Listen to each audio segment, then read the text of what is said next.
Hari ini kerja apa enggak ya? Enggak usah kerjalah, santai saja. Tapi uangnya tetap datang. Banyak orang yang bisa menjadi kaya, tetapi terus gagal untuk jadi tetap kaya. Kenapa begitu?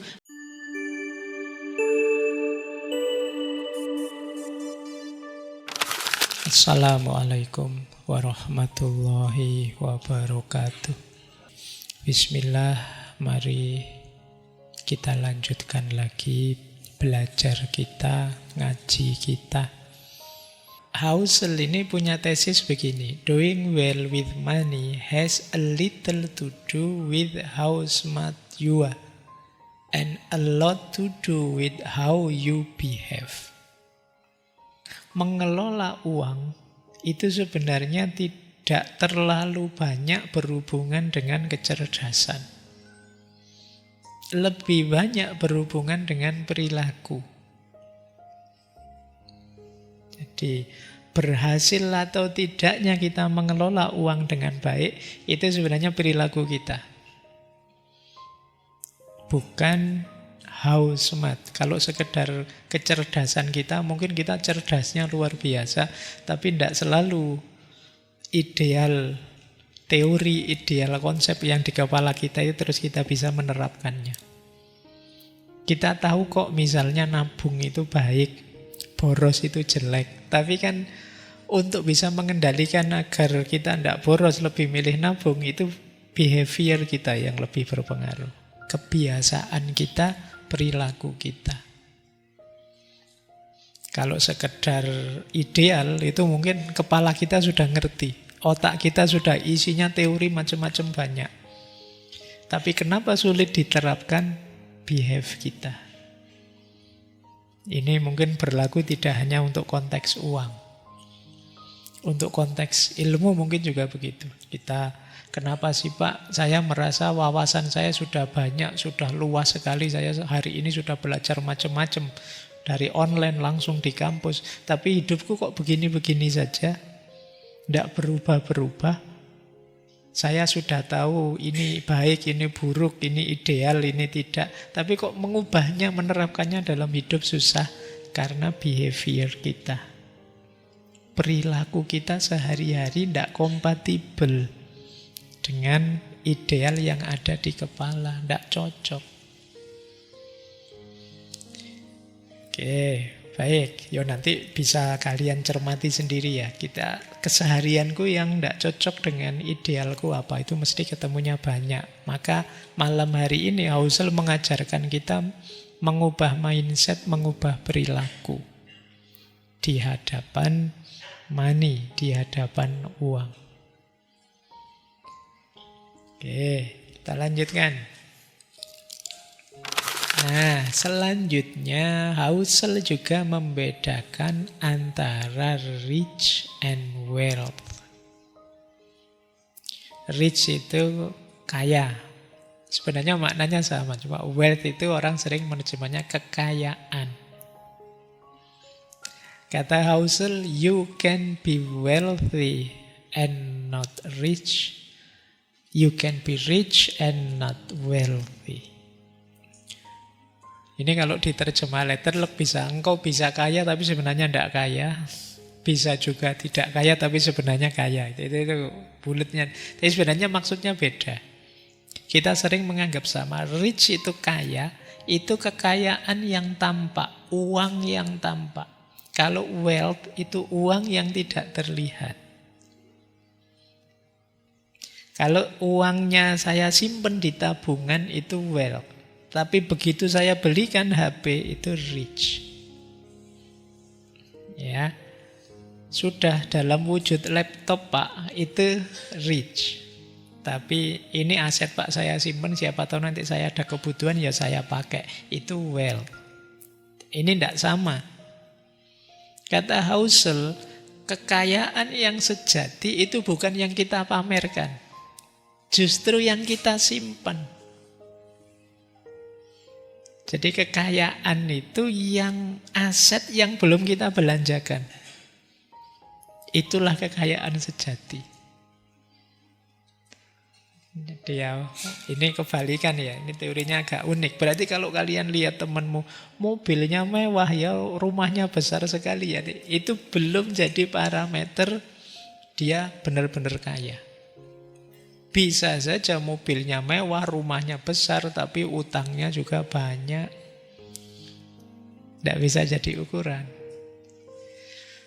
Ya, bisa saja tiap hari gonta-ganti mobil, yo ternyata supir taksi misalnya. Itu kan Pak, kelihatannya dari luarnya kan, kalau sekedar itu ya mirip seperti itu. Jadi orang sering menyamakan kekayaan itu dengan barang yang diperlihatkan, mobil, rumah, jam tangan mewah. Padahal itu menunjukkan bukan kekayaan yang dimiliki, tapi kekayaan yang telah hilang dibelanjakan. Itu kan hasil konsumsi semua. Apa yang dipamerkan itu menunjukkan konsumsi, tidak menunjukkan simpanan kita. Bisa saja orang yang barangnya mewah semua, tapi sebenarnya dia tiap hari di WA sama pinjol, debt collector ngejar-ngejar, bisa saja begitu. Jadi itu bedanya rich and wealth. Bisa saja orang kelihatan kaya, tapi sebenarnya tidak kaya. Rich tapi tidak wealth. Kita ingat-ingat ya. Oh, ini menenteramkan kita yang tidak punya barang mewah. Kalau ditanya orang, saya itu kayaknya biasa gini, tapi ya tidak mesti juga kok gitu. Kan kadang-kadang kalian lihat orang kaya-kaya itu kalau kemana-mana kan malah kadang simpel banget. Hanya pakai sandal jepit, hanya pakai kaos biasa. Sementara orang yang kaya baru biasanya itu, gaya nih. Tiap bulan ganti HP, padahal kalau mau pakai HP tanya dulu ini budgetnya gimana ya, gitu bisa gitu. Terus bisa gonta-ganti mobil, pakai baju mewah, mewah. Itu rich. Tapi belum kaya yang sejati. Kaya yang sejati itu wealth. Simpenan saya banyak. Saya sih hidup sederhana Pak, tapi memang saya banyak nabung untuk masa depan. Tidak apa-apa lah sekarang tirakat sebentar, tapi ini orang kaya. Jadi semakin lama simpenannya numpuk, ini orang kaya. Maka kalian jangan kaget, tiba-tiba ya ada orang cuma jualan mie ayam bisa naik haji. Kok banyak ya uangnya? Ya banyak, tidak dipamerkan pada kalian. Dia simpen itu jadi aset. Terus bisa daftar haji. Padahal mungkin tiap hari hanya nyimpen uang 50 ditabung sekian puluh tahun bisa naik haji.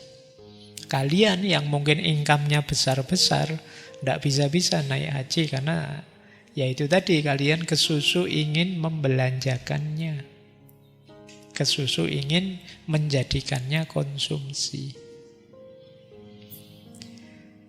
Baik, jadi sekarang kita tahu bedanya kaya dan kaya.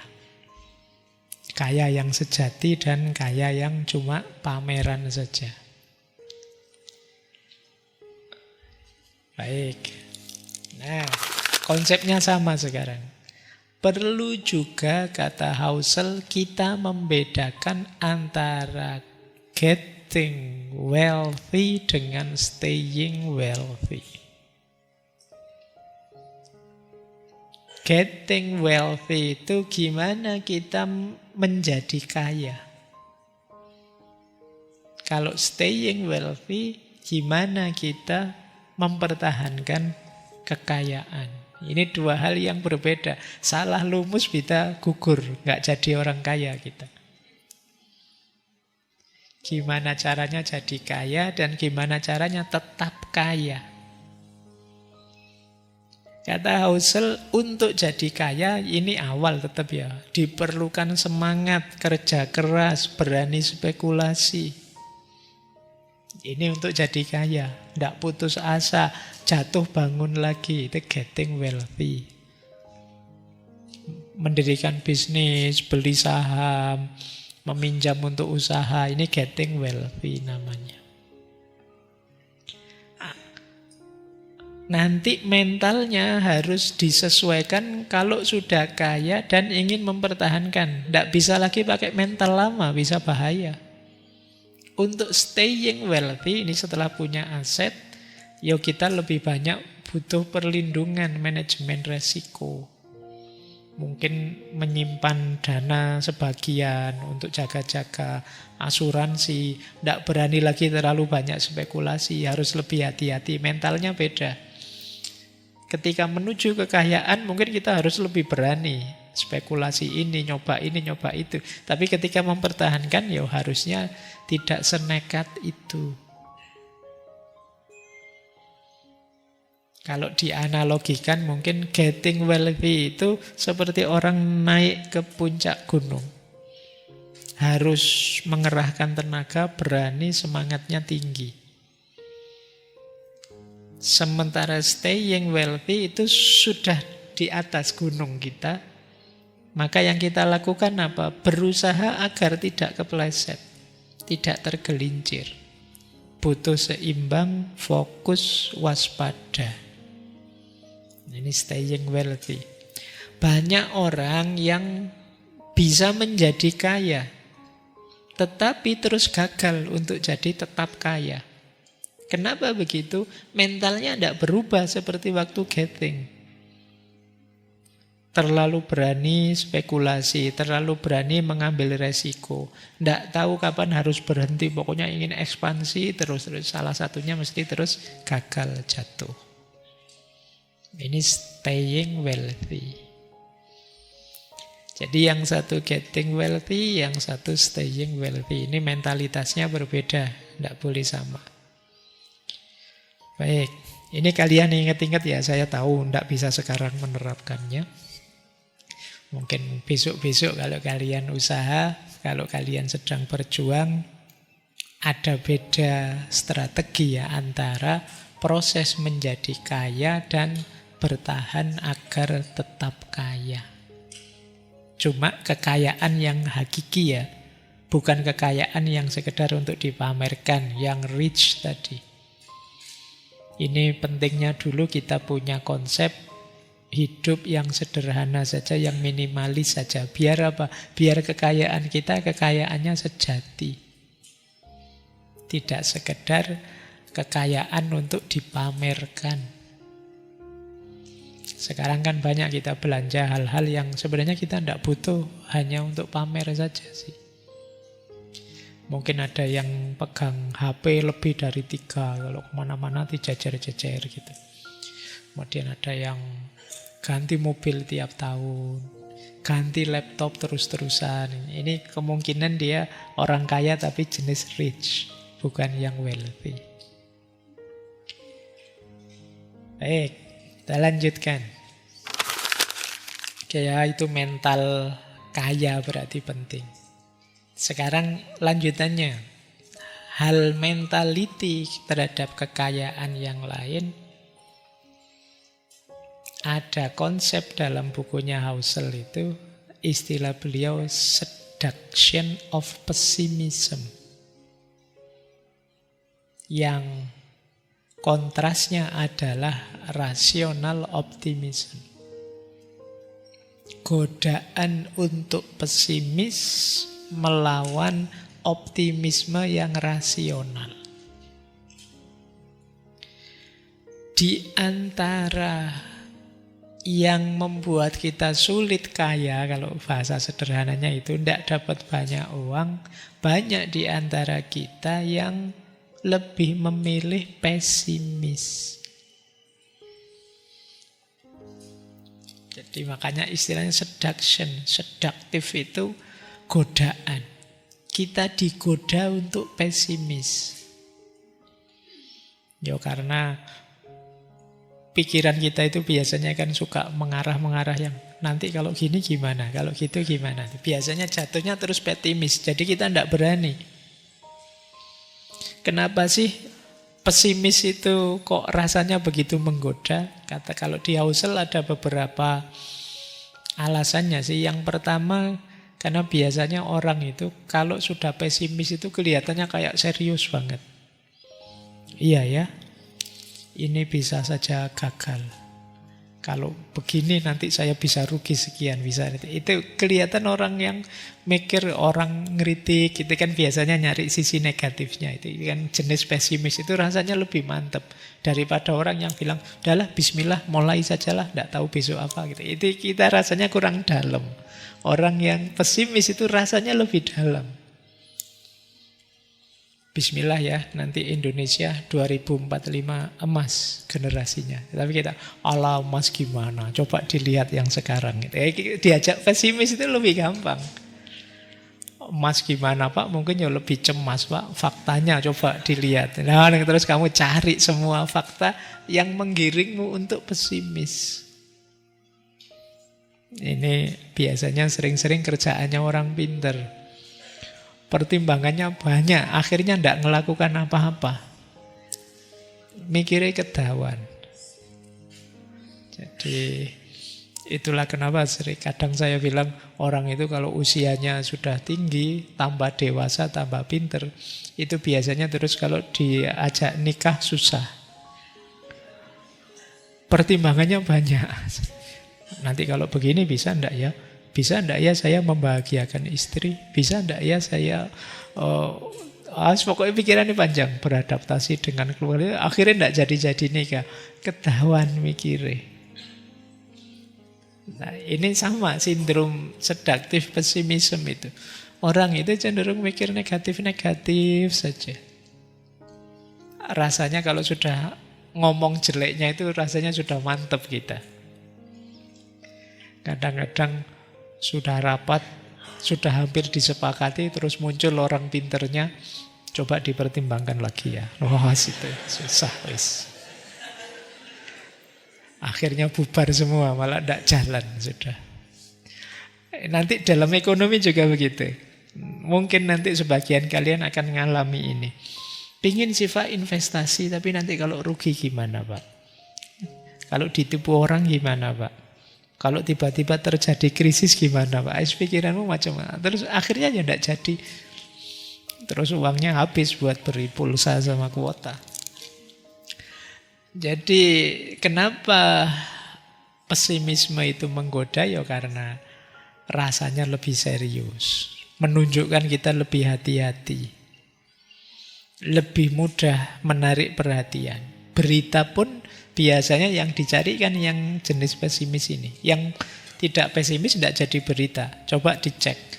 Berita tentang krisis ekonomi, pasar yang hancur, resesi, itu tetap jadi berita. Dibandingkan berita tentang peluang, inovasi, pertumbuhan, itu tidak ada. Ya kan kita ada itu istilah bad news, good news. Berita peristiwa yang jelek itu ya jadi berita yang bagus. Ini mental pesimisme. Lawannya rasional optimisme. Optimis tapi rasional. Tidak kok ngarang saja, menghayal, ngelamun saja. Optimis sih, tapi ya perhitungan. Ya tahu hidup ini nanti ada gejolak, ada masalah, ada problem dunia yang banyak masalah biasa. Tetap dihadapi. Jadi ya tetaplah kalau ada calon nikah saja. Nanti kalau ada masalah ini, masalah itu, ya dilihat besok lah, dijalani saja. Nah, ini namanya optimis rasionalisme. Kita sering pesimis dibandingkan optimis biasanya. Kalau saya bilang kalian semua besok adalah calon konglomerat itu, dari mana jalannya Pak? Saya itu, kamu tidak percaya diri sudah. Kamu lebih milih optimis, lebih milih pesimis. Padahal apa salahnya kalau memang kamu ingin berwirausaha sendiri sejak sekarang menegaskan dirimu bahwa besok saya pasti sukses Pak. Saya pasti konglomerat sudah. Tapi kan wong kalau bahasa kita ini kan namanya mimpi. Lah kalau bermimpi saja tidak berani, gimana kamu mau bisa sukses? Nah, ini juga, kalau ini mungkin penting untuk kita, tidak nunggu besok. Kata Husserl, cukup itu lebih penting daripada lebih. Ini menarik ya kalimatnya. Lebih itu tidak pernah selesai. Sedangkan cukup itu membawa ketenangan. Jadi menyadari bahwa kita sudah cukup. Ini jadi kuncinya bahagia, kuncinya damai, kuncinya kebebasan finansial. Jadi ngerti kapan harus berhenti, itu yang dimaksud cukup. Banyak orang usaha mentang-mentang sedikit sukses terus dibablaskan. Wah kalau gitu buka ini lagi, buka itu lagi. Terus hancur gara-gara salah satu lininya. Ini karena lupa dengan cukup. Mengejar yang lebih itu kadang-kadang bisa menghancurkan kalau kita tidak hati-hati. Oh kalau ini sangat Quranik kalau ini.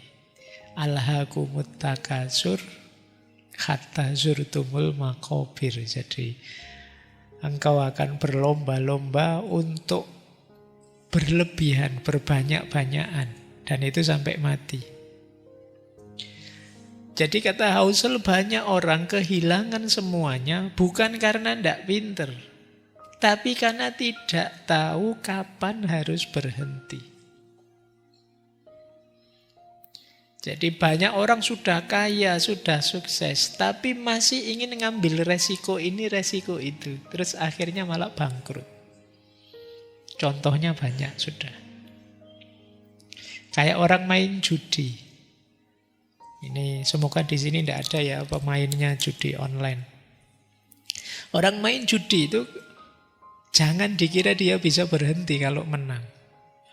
Apalagi kalah. Kalau dia kalah, dia ingin, wah sudah kalah ini saya harus mengembalikan yang kemarin kalah. Jadi pikirannya kan begitu. Seandainya toh terus menang, yang tadi hilang bisa kembali lagi. Mesti dia tidak mau berhenti. Lanjut siapa tahu menang lagi kan jadinya untung.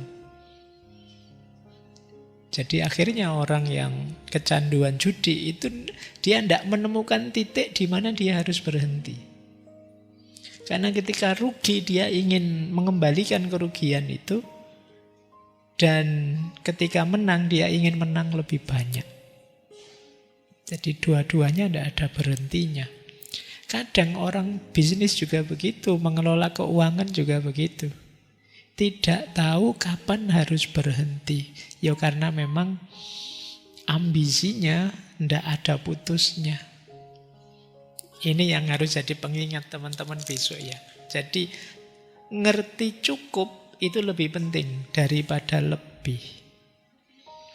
Pak kalau begitu kita tidak boleh maju, tidak boleh berambisi lagi, tidak boleh. Tidak boleh, tapi harus diingat kalau kita tidak kenal batas, justru keinginan kita untuk maju, ambisi kita untuk maju, itu bisa merusak yang sudah kita capai, yang sudah kita peroleh.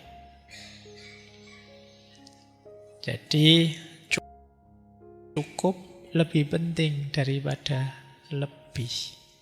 Ya cukup itu setiap orang standarnya beda-beda ya. Kita sendiri yang tahu cukup itu kapan. Cukup ini urusan mental kata Housel, bukan urusan angka. Saya mungkin masih jutaan itu cukup lah tiap bulan. Tapi orang tertentu harus puluhan juta. Orang lain harus ratusan juta, itu baru cukup. Kalau kalian ya mungkin, saya tidak tahu sangunya mahasiswa sekarang satu bulan berapa.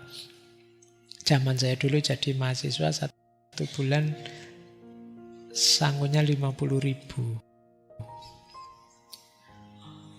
Beda ya sama kalian sekarang ya. Itu pun harus dipakai naik mikrolet 100 rupiah keliling Jogja. Dari Krapyak sampai UIN itu bisa 1 jaman itu. 100 rupiah. Setahun saya di pondok itu bayarnya 100.000 setahun. Saya tidak tahu kalau kos sekarang apa ada ya yang 1 bulan 100.000 apa ada. Tidak ada ya. Oke, ini yang dimaksud cukup itu urusan mental, bukan urusan angka. Kalau segitu bagi saya cukup, mungkin bagi kalian tidak. Zaman saya makan itu nasi, sayur, telur, kerupuknya 2, teh hangat 500 rupiah. Saya apal karena tiap pagi sarapannya rata-rata jenis itu. Masih 500 itu hitungannya besar, mungkin kayak sekarang ya puluhan ribu sudah itu. Ya. Oke ya, yang penting cukup ya, jangan dilihat besarannya. Tidak berlebihan. Kata Housel, one of the most powerful ways to increase your savings isn't to raise your income. It is to raise your humility.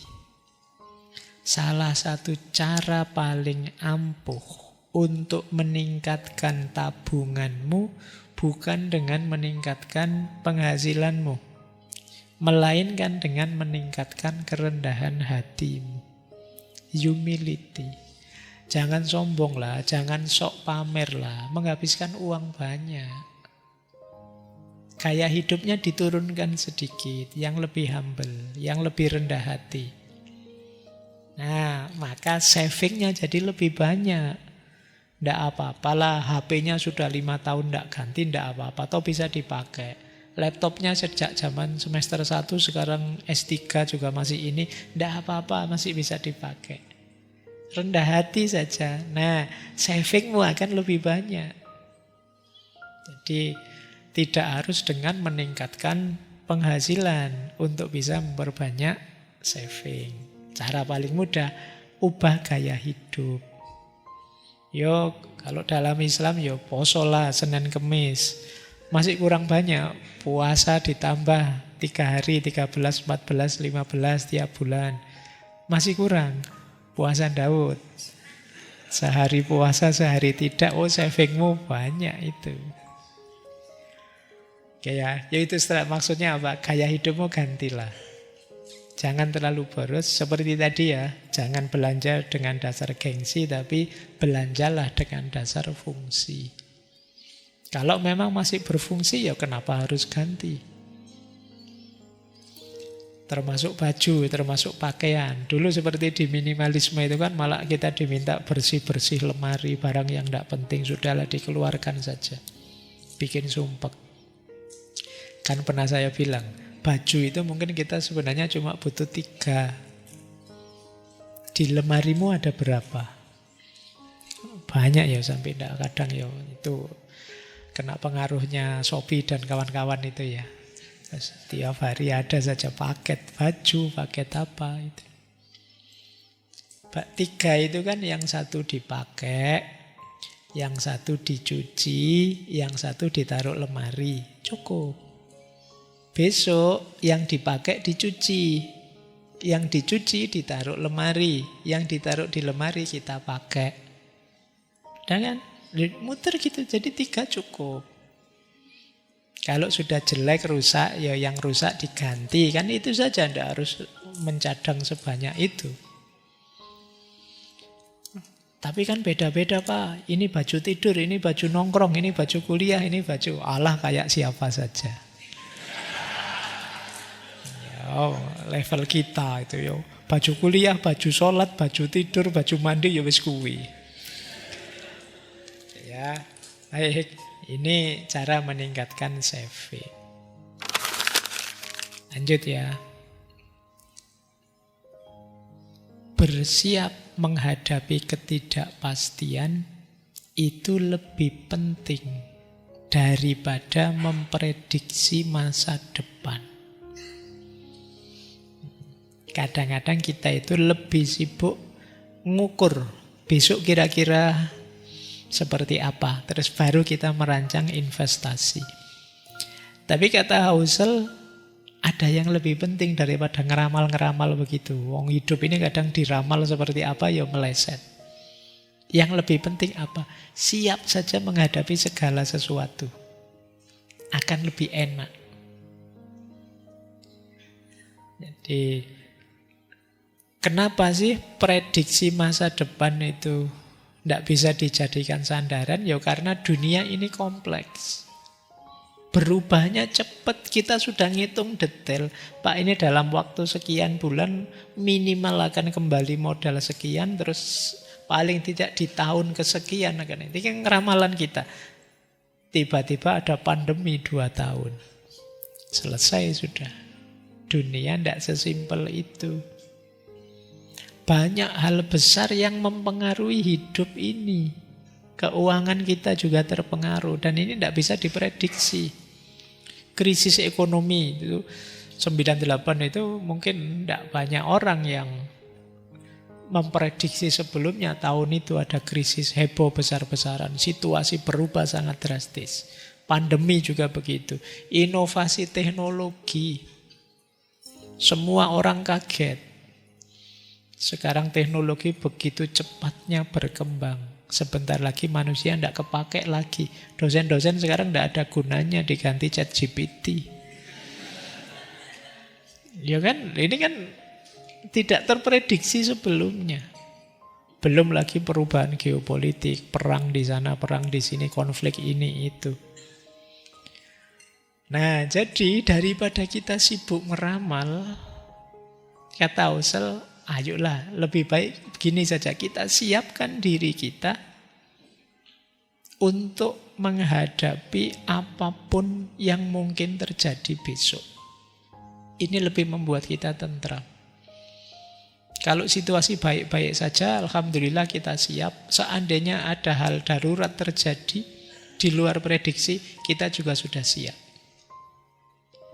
Itu ada beberapa sih yang disarankan oleh Husserl ya, membangun sistem keuangan yang tahan banting.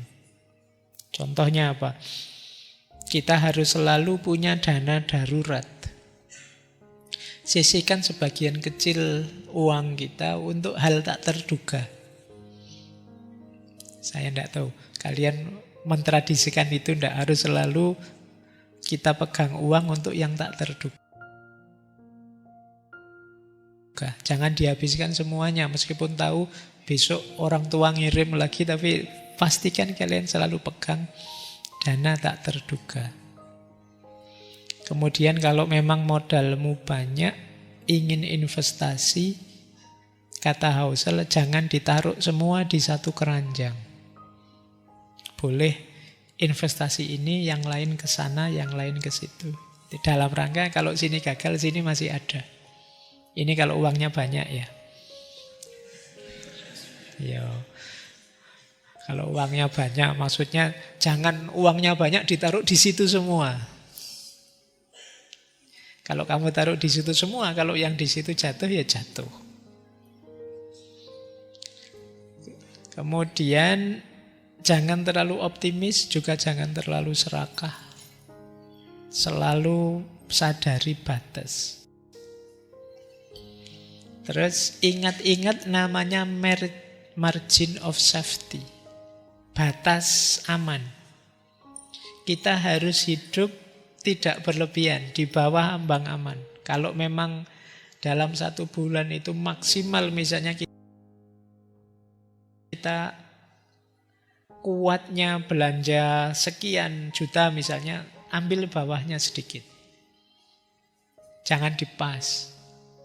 Jadi di bawahnya sedikit, biar apa? Biar tidak kaget nanti kalau terjadi yang tidak terduga.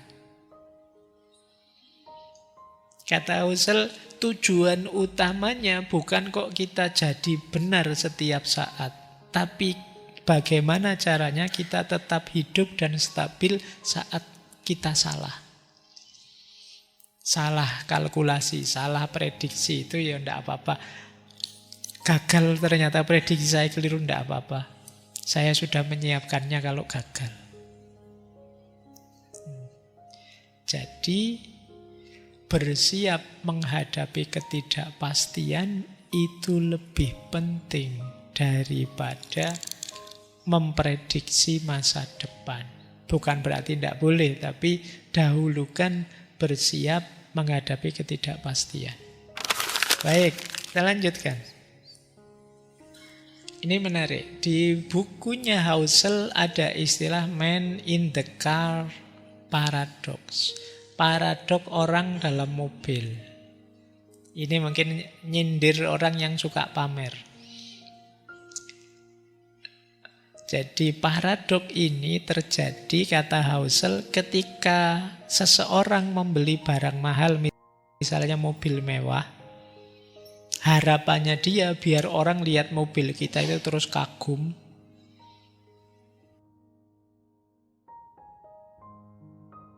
iri, dan lain sebagainya.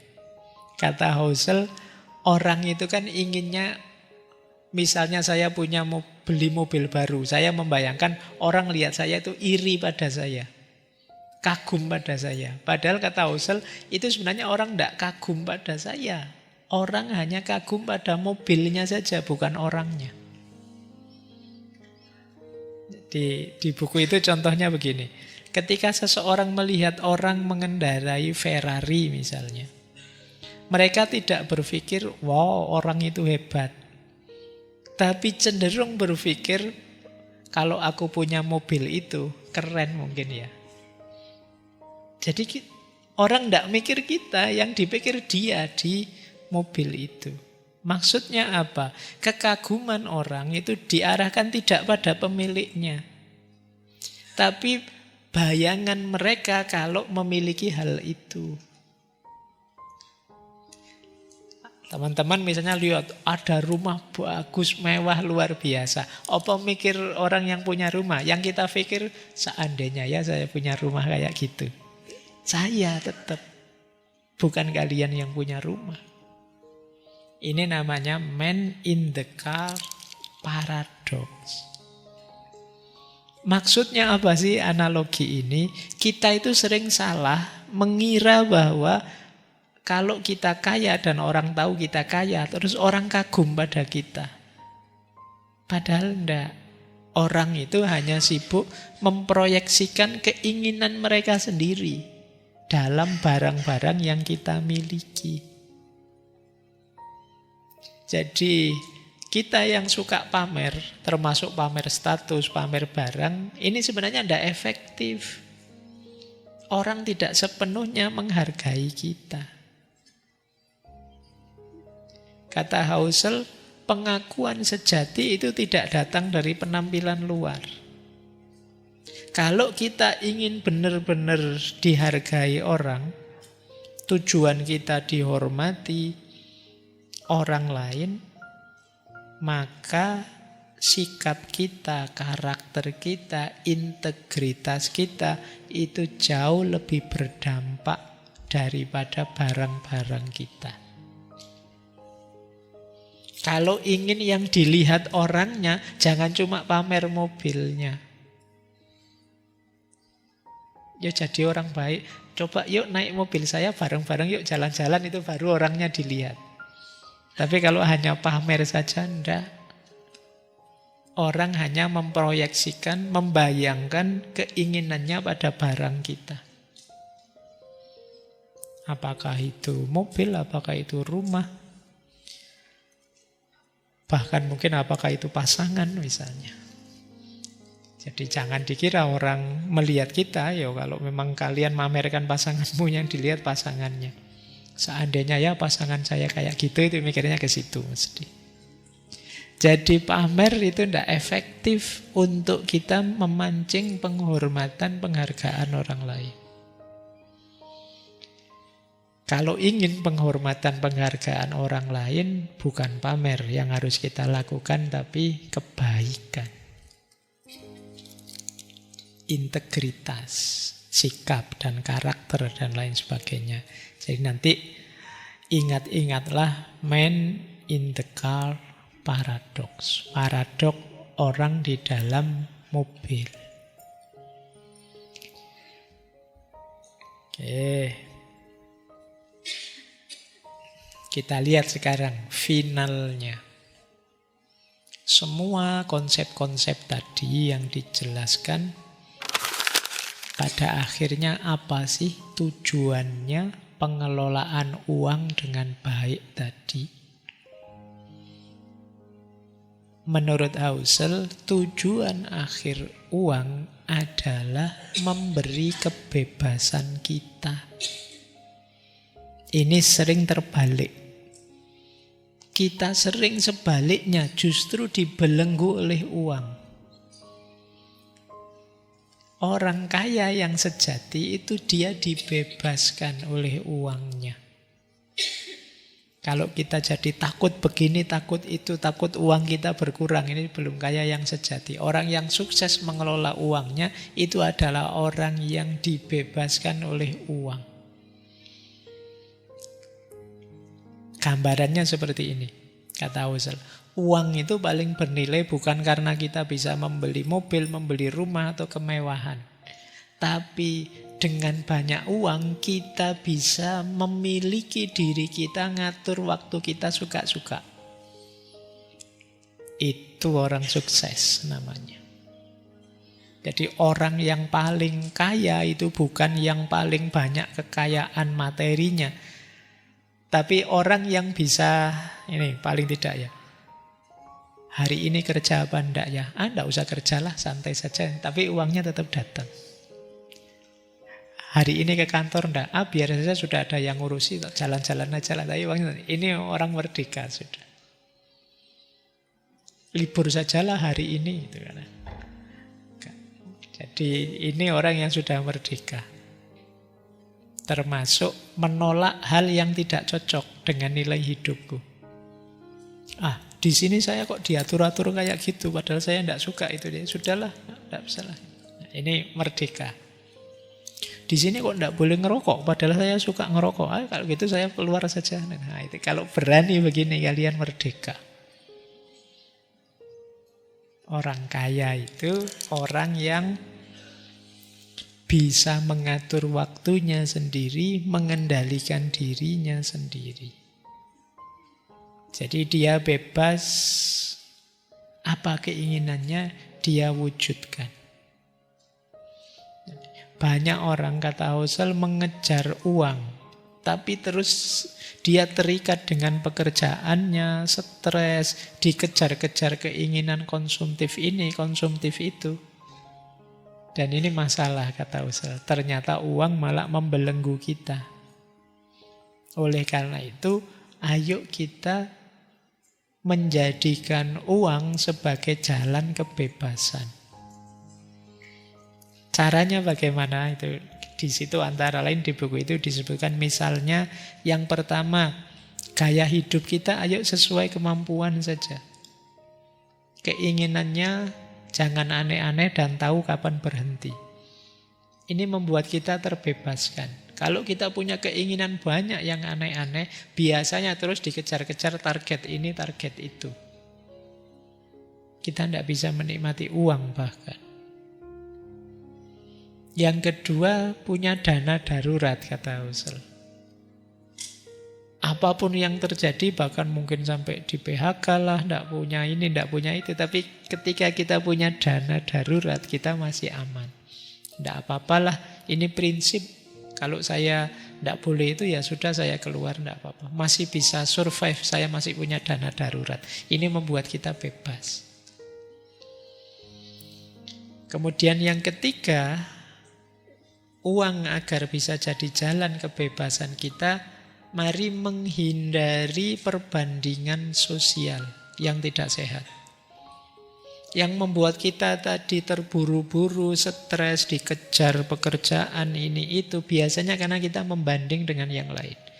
Ingin sesukses dia, ingin sekaya mereka, ingin punya ini itu seperti dia. Itu membanding. Akhirnya gaya hidup kita tidak sesuai kemampuan. Akhirnya kita terbelenggu. Nah, ayo mulai pinter membaca diri kita ya, memahami diri kita. Terus yang terakhir, kata Husserl, jangan korbankan seluruh hidup kita hanya untuk uang. Kenapa? Karena kita hidup sekali dan waktu tidak bisa diulang kembali. Jangan sampai terlalu fokus ngejar uang, lupa menikmati uang, lupa menikmati hidup. Tidak bisa senyum, tidak bisa ketawa, Tidak punya teman lagi, tidak dekat sama keluarga karena sibuk ngejar uang terus. Ini kerugian besar. Iya, uang itu penting tapi tidak segalanya. Nah, ini penting diingat-ingat biar uang punya fungsi membebaskan.